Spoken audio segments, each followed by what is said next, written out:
Live from Fargo and serving you on TV, online, and on the go. This is Valley News Live 10 at 10. Kids that have t-shirts that and shorts that walk to school, and when they come in they look freezing cold. Now, we expect so much more at this time of year from Mother Nature, and before our most recent cold streak, many of us were excited about warmer temperatures sticking around. But a visit to several schools today revealed kids dressed in sandals, t-shirts, and shorts waiting for that bus. Most parents say they'd already put their kids' winter layers away. Valley News Team's Christina Craig reports on why it's important to dig them out again. Zipped up, the chilly, damp weather is this mother's concern. You don't want them to be out in the cold, and runny nose always comes with the cold. But after a taste of spring weather, Tony Miller says it's a battle to get the kids in layers before heading out the door. It's a huge tug of war. I mean, I have the coats out, by the door, and just trying to get them to put those coats on it's almost got to tie them down and get them to put it on. So. Some of the kids I see coming to school in the morning have shorts and shirts on, and t-shirts. I think I don't know how they can do it. With flurries dusting the grounds, doctors say bundling up is key to prevent feeling under the weather. Well, there are a lot of people that are getting sick right now because they're not really wearing appropriate stuff. We're seeing kids that are having typical cold symptoms of cough, runny nose, sneezing. Some are having fever. The North Dakota Department of Health reports that viruses that spread in colder conditions like the flu are up this year. Last week, 21 were diagnosed with the flu. Good hand washing is probably the most important thing they can do. With this wacky weather, it's pushed some to pull out the winter layers. But Miller is hoping it doesn't come to that. I don't want to bring them back out. I'm hoping it's just one day. In Fargo, Christina Craig, Valley News Live. While doctors say you can't actually get sick from the cold weather, you can get symptoms like sneezing and a runny nose. Well, a very cold night it will be indeed. Take a look at this. Some smart people already had their plants covered up earlier this afternoon because, Hutch, we hear it's going to get pretty chilly. Yeah, that's Barb. Thanks for sharing the photo down in the Wahpeton area, preparing for the cold. And if you've taken the time to get that garden going or whatnot, you certainly want to hedge your bets here because we do have freezing temperatures on the way. Our entire viewing area under a freeze warning tonight. Some areas, especially up north, could have extended hours of freezing temperatures. And in fact, up north and in northwest Minnesota is where I expect the coldest conditions. Notice that the Cass County area, as well as up in Kittson County, seeing some flood warnings up there. That's for the Maple River in Cass County, as well as the Two Rivers River. Some mild or moderate flooding possible in those areas. Gusty north winds are giving way. We have clearing skies as well. Clear and calm equals very cold. Record low temperatures for this time of the year range from 20 to 30 degrees across our region. We'll see some near record lows by the morning. I'll have details in your hour-by-hour forecast, but suffice it to say that this is it for freezing temperatures this week. Some good news on the horizon. And we can't wait for that. Thanks, Hutch. The Cheyenne Street underpass at Interstate 94 is back open tonight after 4 feet of water shut it down this morning. This is the second time this year the underpass is flooded, but opening the diversion helped clean it all out. West Fargo is studying plans to reconstruct that area from 52nd Avenue to Main Avenue to alleviate the flooding hassle. However, any project wouldn't get underway until at least 2018. It's a little more complex than what we're used to because it ties into the Cheyenne River, and the Cheyenne River has two different options. One is when the diversion is not in use, so it's flowing right through town. So that changes things a little bit because it tends to be a little higher. But then if you go to when the diversion's open and flowing, then that end gets to be really low, and we just open up a pipe and gravity flows right in and it'll drain out. Another spot that flooded was the 25th Street on the on-ramp to I-94. The DOT is saying a small dike will be built to prevent future floodwaters from causing problems for drivers. Predators, sex offenders, rapists, people who parents tell us they don't want near their kids.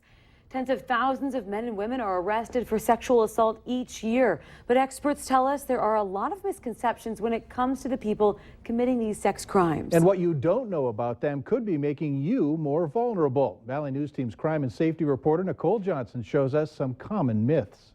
I think we all get a little squeamish about talking about anything that has to do with sex or in our children especially. You've heard it before.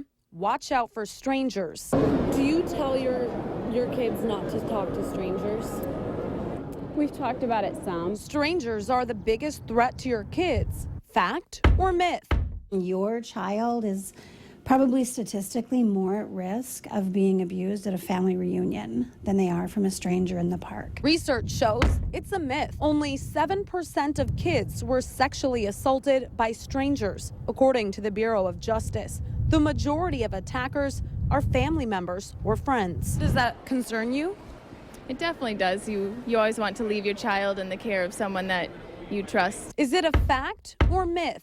A typical rapist is a white 23-year-old man. Maybe it's a stereotype, but probably, males that are old enough to them feel like they have to do whatever they say. It's a fact. The Bureau of Justice statistics show most rapists are men in their 20s, mostly white. But Benson tells us, don't rely on that fact. Sex offenders come in all race, they come in all ages, they come in all faiths, and they come in both genders. And so parents need to not have that false sense of security. That's really one of the ways that a lot of offenders can try to trick parents. Someone who committed a sex crime will likely do it again. Is it a fact or myth? I think it's always going to be a temptation for them.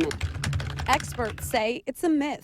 Less than 5% of people in prison for sex crimes were ever arrested again for it. Sexual offenses have one of the lowest of any kind of offense other than murder.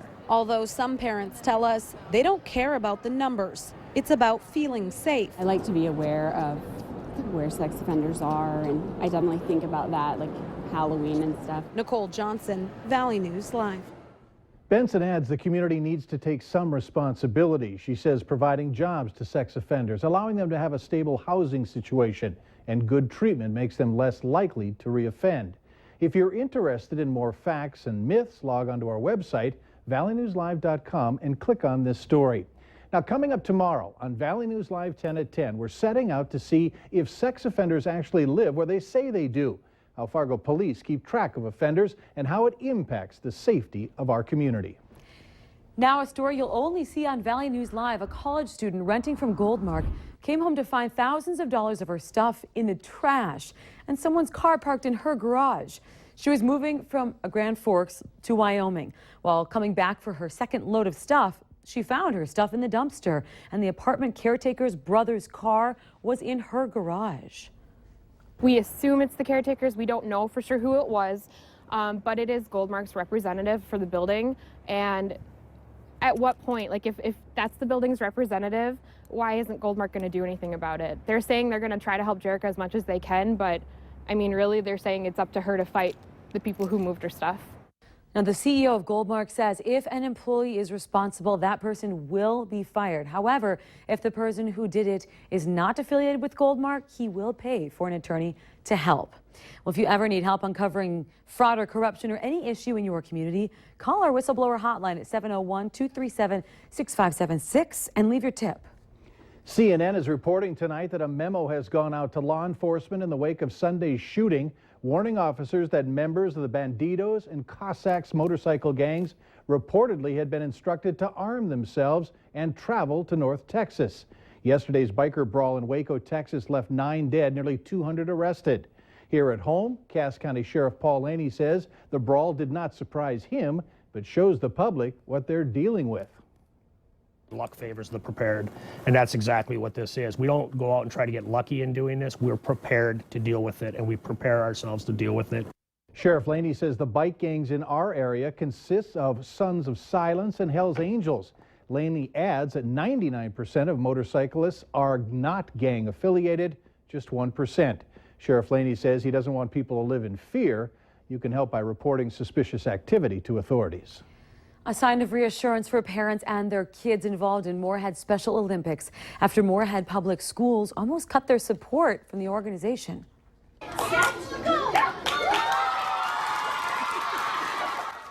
Lots of fans cheered loud at the Special Olympics track and field event, an event that was moved indoors at Reinertson Elementary to the cafeteria. That's after weather canceled the event last week. Moorhead teachers worked to keep it going by moving the event indoors and bringing in student fan base as well. A sight that brought smiles to and many tears to those who took part. For me, it really drove home to me why our kids are in Moorhead schools. You know, the teachers are great, and yeah, it was amazing. Moorhead Schools is continuing to support with the Special Olympics, along with sponsoring the track and field event.